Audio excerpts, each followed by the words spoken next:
Hello and welcome to the weekend edition of the Indian market research. आज का video का हमारा outlook simple रहेगा। हम निफ्टी में एक ब्रेकडाउन हुआ है। लास्ट वीक हमने डिस्कस किया था कि अगर 25,350 के रेंज को मार्केट ब्रीच करता है तो शॉर्ट टर्म में वीकनेस देखने को मिलेगी। हालांकि ईरान यूएस के वॉर के चक्कर में वीकनेस थोड़ी ज्यादा एक्सटेंड हुई है।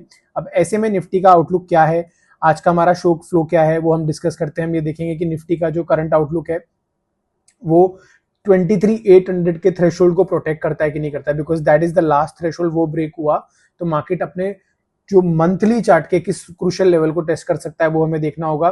निफ्टी का पूरा ब्रेड देखेंगे अलॉन्ग विद निफ्टी 500 की। निफ्टी 500 का जो ब्रेड है वो कैसा है, फॉरेन इन्वेस्टर्स का सेल ऑन राइज का मार्केट है, अभी तक का जो सेल फिगर है वो कितना बड़ा है फरवरी के कंपैरिजन में, ये देखेंगे।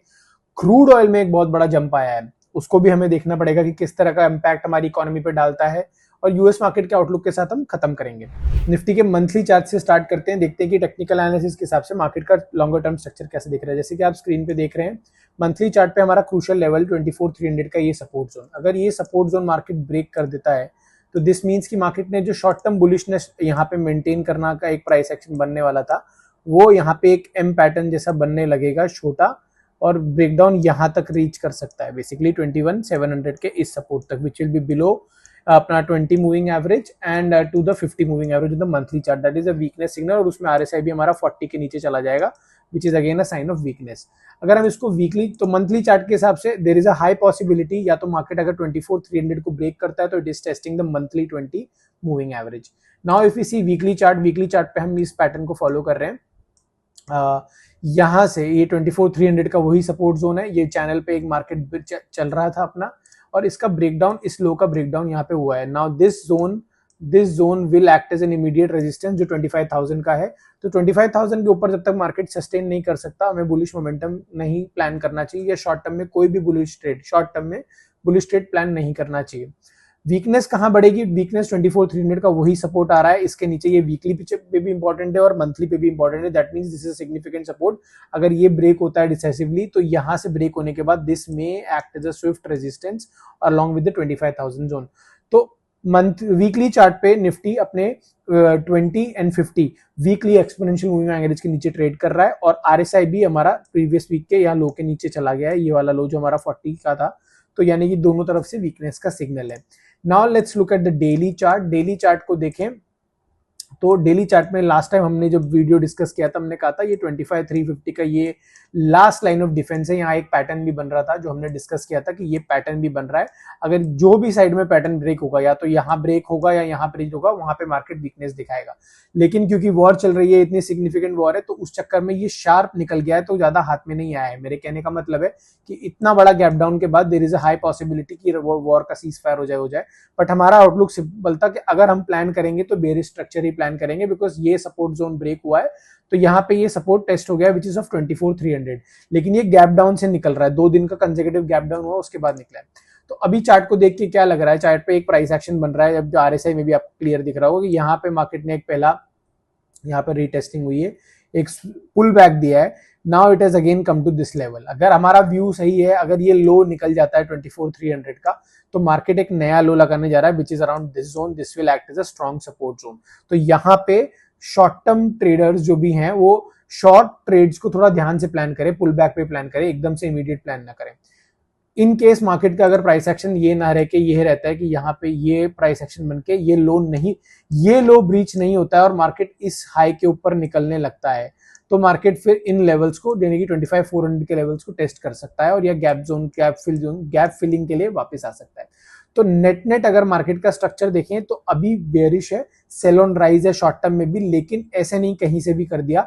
थोड़ा सा पुल बैक पे आप अपॉर्चुनिटी दे सकते हैं। 25,000 का जोन शॉर्ट टर्म में एक रेजिस्टेंस का काम करेगा।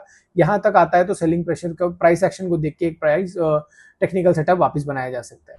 नाउ हम निफ्टी का ब्रेड देख लेते हैं। लास्ट वीक हमने डिस्कस किया था कि जब तक निफ्टी के 50 स्टॉक आप उसके 50% के ऊपर ट्रेड कर रहे होते हैं तो मार्केट में एक ब्रेड स्ट्रॉन्ग बना रहता है, मतलब कि मार्केट में सिंपल सी भाषा में कहने का मतलब है कि निफ्टी के 50 स्टॉक्स में से 50% स्टॉक अपने 50 डे मूविंग एवरेज के ऊपर ट्रेड कर रहे हैं, विच ब्रॉडली एक क्वार्टर मान लीजिए आप, उसका होता है रीडिंग। अब अगर ये ब्रेक डाउन हो जाता है तो थोड़ा मार्केट उसमें वीकनेस दिखाता है, जैसे कि मेरे लास्ट वीक ही हमें सिग्नल था कि ये ब्रेक डाउन हो चुका है और ये वीकनेस बढ़ चुकी है। इनफैक्ट इस वीक की क्लोजिंग तो और नीचे है, अराउंड 30% के आसपास है। सो अब यहां से देखना होगा कि ये इस तरह का कंसोलिडेशन करके शार्प रिकवरी देता है, या जितनी जल्दी ये रीडिंग 50% के ऊपर आएगी, ब्रेड्थ स्टेबलाइज होने के चांसेस उतने बढ़ जाते हैं। नाउ नेक्स्ट डेटा पॉइंट जो यहाँ पे हम मॉनिटर कर रहे हैं, अगर हम 50 डे मूविंग एवरेज को देख रहे हैं तो मैंने एक चीज और प्लान की थी कि भाई निफ्टी के कितने स्टॉक उनके 200 डीए में, जो कि एक साइकोलॉजिकल 200 दिन का एवरेज लगभग साल भर हो जाता है, उसके कितने परसेंटेज नीचे हैं। तो जैसा कि आप देख रहे हैं कि 42% of the stocks are trading basically above their 200 SMA, यानी कि निफ्टी के अगर 50 स्टॉक है तो 42% स्टॉक्स उसके ऊपर ट्रेड कर रहे हैं। अभी लास्ट टाइम देखते हैं कि ये ऐसा जब सिनेरियो आया था तो मार्केट में शार्प वीकनेस आई थी, तो उस समय मार्केट ने किस तरह से रिएक्ट किया था। जैसा कि आप देख रही है, इसमें मैंने कोविड के बाद का डेटा लिया है बिकॉज मार्केट थोड़ा चेंज हुआ है उसके बाद से, इसीलिए मतलब लिक्विडिटी वाइज अगर हम देखें तो 11 मार्च से 2022 में मार्च से जून के बीच में मार्केट ने बॉटम की रीडिंग हाईलाइट की है यहाँ पे, एंड उसके बाद एक हमें रिकवरी देखने को मिली। तो मार्च से जून आप लगभग 3 महीना, एक क्वार्टर मान के चलिए। नेक्स्ट रीडिंग हमें ये देखने को मिली है फरवरी 2025 से अप्रैल 2025, यानी कि ये भी 2 से 3 महीने का रीडिंग है। अभी यहाँ पे मार्केट आया नहीं है, दैट मीन्स कि मार्केट हैज नॉट सिग्नल कि वो इतना वीक है। लार्ज कैप की बात कर रहा हूँ, निफ्टी 50 की। नाउ लेट्स सी कि अगर ये 42% या 50% के नीचे ज्यादा सस्टेन करता है तो there is a high possibility ये इस जोन को टेस्ट कर देगा, तो वहां पे 2 से 3 महीने निकालेगा। अब ये देखना होगा कि ऐसा होता हो कि नहीं, या मार्केट यहीं से घूम सकता है। यहाँ लास्ट इस महीने हम ये मॉनिटर क्लोजली करेंगे तो हमें पता लग भी जाएगा। Next data is Nifty 500। अब अगर हमें ब्रॉडर निफ्टी का ब्रेड देखना है तो हमें ये भी देखना चाहिए कि निफ्टी का जो 500 का डेटा है वो किस तरह से डेटा, ये ब्रॉडर मार्केट दिखाता है, निफ्टी के 50 नहीं, निफ्टी में 500 का इंडेक्स है ना, मतलब मिड कैप स्मॉल कैप सब है।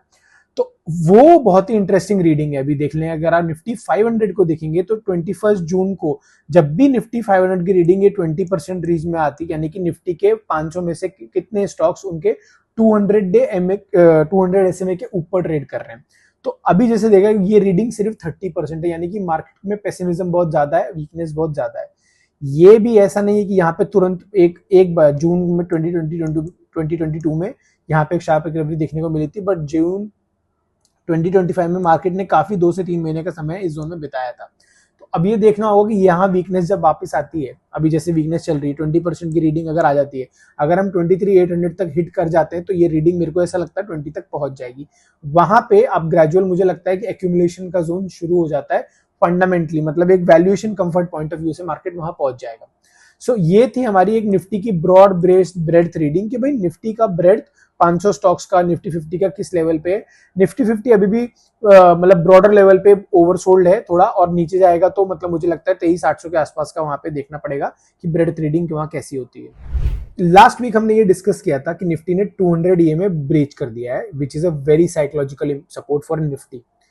इस बार मैंने क्या किया, मैंने पास डेटा को एनालाइज करके ये निकाला है कि जब निफ्टी ने ऐसा इंस्टेंसेस पास में डिसाइसिवली ब्रेक किए हैं तो उस समय मार्केट का रिएक्शन कैसा रहा है। यहाँ पे ये देखना जरूरी, जो आपको स्क्रीन पे दिख रहा होगा, जो मेरे सामने भी है, कि अगर ये रिकवरी 5 से 10 सेशन के बीच में, मैं कलर चेंज करूं तो 5 से 10 सेशन के बीच में आ जाती है अप टू 5% की रिकवरी, 5% तो मिनिमम जाता ही है निफ्टी, ये मान के चलिए डेटा के हिसाब से। अगर ये रिकवरी 5 से 10 सेशन के बीच में बॉटम आउट हो जाती है तो मार्केट यहाँ से थोड़ा सा स्टेबलाइज कर सकता है, मतलब 5 से 10 सेशन के बीच में 5% तक का फॉल बेसिकली अगर होता है तो मार्केट में वो वापस रिकवरी आ जाती है। अगर ये 5% से ज्यादा का फॉल है और ये 10 दिन से ज्यादा रुक रहा है तो उस केस में सीवियरिटी बढ़ती है, तो 5% इज आर थ्रेशोल्ड। इसमें मैंने कोविड को इंक्लूड नहीं किया because that's an outlier event, तो वो डेटा थोड़ा इधर उधर हो जाता है इसीलिए। तो अब ये देखना होगा कि ये निफ्टी अभी तक 3.5% गिर गया है, तो 5% लगभग 23,800 का जो हमने डिस्कस किया उसी रेंज में आ जाता है। सो 23,800 पे जब 5% तक का लेवल निफ्टी अपने 200 EMA से निकल जाएगा, then we have to see how the price is behaving around that level, because वहां पे एक psychological important support है, how much time market is spending there and all that। so उस हिसाब से हमें ये पता लगेगा। अगर 10 सेशन से ज्यादा मार्केट इस जगह के नीचे बिताता है तो there is a possibility market can correct further. अब शॉर्ट टर्म ट्रेडर्स के लिए ओपन इंटरेस्ट भी देख लेते हैं कि मार्च सीरीज की पोजीशनिंग कैसी है एफआईएस और सॉरी ओपन इंटरेस्ट की ऑप्शंस डेटा के हिसाब से। एज यू कैन सी 26,000 की कॉल पे सिग्निफिकेंट रेजिस्टेंस बना हुआ है, यानी कि 26,000 एक रेजिस्टेंस का काम करेगा। कॉल साइड मतलब बेसिकली रेजिस्टेंस मान के चल सकते हैं सिंपल भाषा में। हमें नेक्स्ट सपोर्ट 24,000 भी दिख रहा है। अगर मार्केट इस पुट लेवल को ब्रीच करता है तो मार्केट में वीकनेस बढ़ सकती है।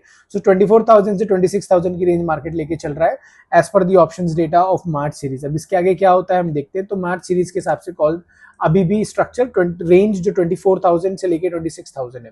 Now if you see the next data point हमारा आउटलुक होगा। आउटलुक में हमें ये दिखाना है कि लास्ट वीक हमने बताया था अगर 25,350 निकलता है शॉर्ट टर्म ट्रेडर्स के लिए तो वहां से आपको बुलिश सेटअप प्लान नहीं करना है। As you can see 25,350 breach होने के बाद मार्केट में वीकनेस बढ़ी है।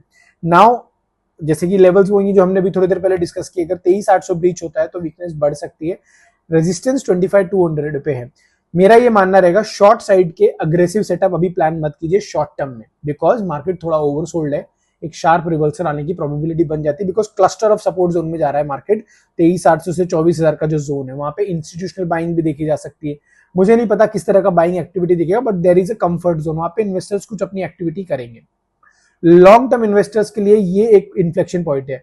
अगर मार्केट मंथली क्लोजिंग में मार्च की क्लोजिंग 23,800 के नीचे दे देता है, इंट्राडे पूरे मार्च को देखना पड़ेगा, हो सकता है ब्रीच भी हो जाए। ब्रीच तो एक्चुअली मतलब होता है कि नहीं होगा वो देखना पड़ेगा। अगर मार्च की क्लोजिंग 23,800 के नीचे होती है तो देन वी कैन से कि मार्केट में टेस्ट लोअर लेवल्स। तो मार्च की क्लोजिंग बहुत इंपॉर्टेंट है। सो इस समय इन्वेस्टर्स भी ध्यान रखें कि अपनी पोजीशंस को कैसे हेजिंग की जा सकती है and all that. So keep an I out. Basically portfolio को रिव्यू करने का समय आ गया है। अब फॉरेन इंस्टीट्यूशन इन्वेस्टर्स का डेटा देख लेते हैं। जैसा कि देख रहे हैं आप स्क्रीन पे एफआईएस का अभी तक की जो मार्च सीरीज की स्टार्टिंग की सेलिंग है वो लगभग 15,000 करोड़ से ज्यादा की हो चुकी है। लगभग 20,000 करोड़ टेस्ट होने वाली, which is higher than the February series. और लगभग इस सीरीज जो नवंबर से लेकर जनवरी सीरीज का डेटा था वहां तक जाने वाली है। What this means is FII is no mood में नहीं है बाय करने के और सेल ऑन राइज का ट्रेंड अपनाए हुए। आईटी में तो काफी बिकवाली हुई है, तो एफआईएस का ट्रेंड नेगेटिव बना हुआ है। नाउ अब हमें यहां से देखना है कि इनका सेंटिमेंट बदले ना बदले, लेकिन डीआईएस की जो थोड़ा बाइंग कैपेसिटी ना वो भी देखने की यहाँ पे थोड़ा डिप हो रही है। डीआईएस सपोर्ट कर रहे हैं लेकिन उस मात्रा में सपोर्ट मिल नहीं रहा है, थोड़ा इनका भी धीरे धीरे बाइंग पावर कम हो रही है। सो यहाँ देखना होगा, इंटरेस्टिंग टाइम है, पर टेक्निकली इनका कोई मन नहीं है बाय करने का, ये मूड पॉइंट है। Now if you see their futures position, इन्होंने इस बार फ्यूचर्स पोजीशन लगभग 70% पे शॉर्ट कॉन्ट्रैक्ट्स पे स्टार्ट करी थी, विच मींस कि एफआईएस के 70% कॉन्ट्रैक्ट्स इंडेक्स फ्यूचर्स में शॉर्ट थे। Now if you see there has been a sharp spike up to 90%, यानी कि इन्होंने सीरीज के स्टार्टिंग में ये शॉर्ट कॉन्ट्रैक्ट्स ऐड किए हैं। सो ये कुछ सोच समझ के और जान, इनको जो पता होगा उसको सोच के किए होंगे। So what does this mean कि एफआईआईज का आउटलुक अभी भी इंडियन मार्केट्स में बेयरिश है। वो हेजिंग भी एग्रेसिवली कर रहे हैं और सेलिंग भी एग्रेसिवली कर रहे हैं। अब एक बार सेक्टर एनालिसिस देख लेते हैं कि क्वार्टर 4 से यानी कि जनवरी से कौन से वो सेक्टर्स जो निफ्टी को आउट परफॉर्म कर रहे हैं। जैसा कि आप देख रहे हैं, बिकॉज दुनिया में इतना त्राहिमाम चढ़ा हुआ है, यूएस इजराइल का चल रहा है, तो डिफेंस एज यूजुअल एक यहाँ पे एक शार्प स्पाइक डिफेंस सेक्टर में देखने को मिली है। और जैसा कि मैंने कहा है, इस समय इसको बाय करने का नहीं है, अभी ये और तेज हो सकता है। डिफेंस को हमेशा तब बाय करने का जब ये सब चीजें नहीं हो रही हो। It will always act as a protection to your portfolio and थोड़ा हीट कम करता है जब मार्केट तेज नीचे आता है ड्यूरिंग दीस टाइम्स, और आगे जाके ऐसी सब चीजें बढ़ने ही वाली है। तो defence has done well. Metals अभी भी अपना इंडेक्स सस्टेन कर रहे हैं। पीएसयू बैंक्स में, बैंकिंग सेक्टर में प्रॉफिट बुकिंग आई है, थोड़ा सा ये देखना पड़ेगा। और एनर्जी स्टॉक्स, क्योंकि ऑयल एंड गैस इनका जो डेरिवेटिव्स बेस अपना क्रूड ऑयल है, तो उसके चल के एनर्जी स्टॉक्स में जो खासतौर के अपस्ट्रीम ऑयल कंपनीज, जो ऑयल एक्सप्लोरेशन कंपनीज वगैरह है, उनमें काफी तरह का मोमेंटम देखा गया है। तो सेक्टर रोटेशन क्लियरली विजिबल है, लेकिन ये ध्यान रखना होगा कि अगर ये पुल बैक आता है और मार्केट रिकवर करता है तो इन्हीं पॉकेट्स में जो हम लास्ट ईयर से डिस्कस करते आ रहे हैं अक्टूबर से, इन्हीं पॉकेट्स में सबसे ज्यादा बाइंग एक्टिविटी हमें देखने को मिलेगी, खास तौर पे मेटल्स में और पीएसयू बैंक्स में और कुछ सेलेक्टिव बैंकिंग पैक में भी। तो फोकस ये रखिए, अगर ये शार्प, ऑटो स्टॉक्स में भी तो फोकस रखिए। अगर शार्प पुल बैक आता है तो आपको पता है कि इन पॉकेट्स में काम करना है, बस अलर्ट रहने की बात है। नाउ स्टार्ट करते हैं क्रूड ऑयल से। ये मैं वीकली चार्ट लगा दिया है क्रूड ऑयल का। क्रूड ऑयल का वीकली चार्ट देखे तो एक शार्प ब्रेक अवे, यहाँ पे गैप बोलते हैं इसको टेक्निकल भाषा में, एक शार्प गैप से शुरुआत की है मार्केट ने और अपने $78 के इस रेजिस्टेंस को रिक्लेम किया है। सारे मूविंग एवरेजेस के ऊपर। अब यहाँ ये देखना होगा कि ये पुल बैक क्या यहाँ पे खत्म हो गया है। बेसिकली इट्स सरप्राइजिंग कि यहाँ पे अभी देख रहे हैं आरएसआई की 80 रीडिंग, यहाँ पे बाय करना तो कोई तुक की बात नहीं है। अगर इस ट्रेंड को सस्टेन करना है तो wait for a pull back, देखना होगा, क्योंकि मिड टर्म इलेक्शन से पहले मुझे नहीं लगता Donald Trump will want this level of crude oil prices going into elections. So 1-2 महीने का यहाँ पे थोड़ा सा टेम्पररी जिटरनेस रह सकती है, लेकिन I think crude oil prices थोड़े टाइम के लिए जा सकते हैं वॉलेटिलिटी के चलते, बिकॉज ईरान का प्ले हो गया, स्टेट ऑफ हॉर्मुज वगैरह का, लेकिन लॉन्गर टर्म इनकी ट्रेजेक्ट्री ऐसा नहीं कह सकते कि यहाँ से ईयर ऑन ईयर वो थोड़ा इसमें मोमेंटम रहेगा, बट शॉर्ट टर्म में इसमें और मूवमेंट देखा जा सकता है। अगर यहाँ पे कोई भी सेटअप होगा तो बेसिकली आप यहाँ पे पुल बैक का वेट कर सकते हैं, पुल बैक के ऊपर इसको एक बाइंग की अपॉर्चुनिटी देखी जा सकती है क्रूड ऑयल को। Now let's shift to S&P 500। S&P 500 का भी हम लोग देख लेते हैं। S&P 500 में हम ये मॉनिटर करते हैं, ये रेंज हम मॉनिटर कर रहे थे काफी टाइम से। अगर जैसे कि देख रहे हैं यहाँ पे रिकवरी आती थी, फिर ब्रेकडाउन होकर फिर वहां पे शार्प पुल बैक आ जाता था।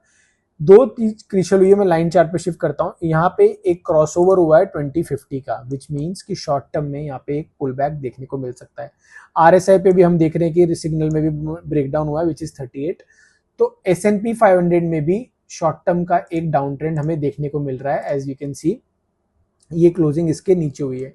नाउ 6789 से लेके 67887 तक का ये जोन में एक्ट एज अ रेजिस्टेंस, तो यहाँ पे भी ट्रेंड अब सेल ऑन राइज का हो गया है।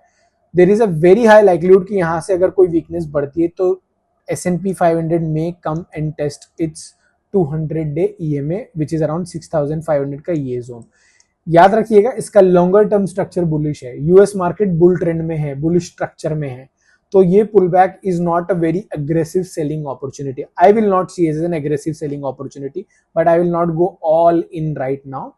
सेटअप देखेंगे, आराम से प्लान करेंगे, बट यहाँ पैनिक करने का समय नहीं है। हम भी जानते हैं कि ये अपॉर्चुनिटी बहुत फास्ट आएगी, एक थोड़ा सा फास्ट करेक्शन आएगा, तो अगर करेक्शन आना होगा तो वो ज्यादा दिन ऐसा नहीं है कि एक प्रोलॉन्ग बियर मार्केट या 5 से 10% धीरे धीरे धीरे करके आ रहा है। It will be a sharp pull back, और वहां पे हमें ये देखना होगा कि इस जोन में मार्केट किस तरह से रिएक्ट कर रहा है। So this was all for the week. Market में एक वेलकम अपॉर्चुनिटी है, खासकर कि यूएस मार्केट का डिप को अच्छे से इस्तेमाल कीजिएगा। अगर डिप आता है तो वहां पर नजर बनाए रखिएगा। निफ्टी का प्राइस एक्शन हमें 23,800 के पास मॉनिटर करना है। हमने सारी चीजें कवर करी है, निफ्टी का technical structure, valuation, breadth analysis, सब कुछ। 23,800 इज द क्रूशियल लेवल। अगर वो मंथली बेसिस पे मार्च में क्लोजिंग मिल जाती है तो वीकनेस आगे बढ़ेगी, नहीं तो this is a good time to slowly start your making your portfolios, allocating to your funds and adjusting your NAVs. और अगर कुछ लॉस में भी है तो टैक्स लॉस हार्वेस्टिंग करने का भी समय है। तो उस तरह के अप्रोच रखिए, मार्केट में कंस्ट्रक्टिव रहिए लॉन्गर टर्म होराइजन के लिए। शॉर्ट टर्म में थोड़ा वीकनेस और वॉलेटिलिटी ज्यादा है, तो उस हिसाब से काम कीजिए।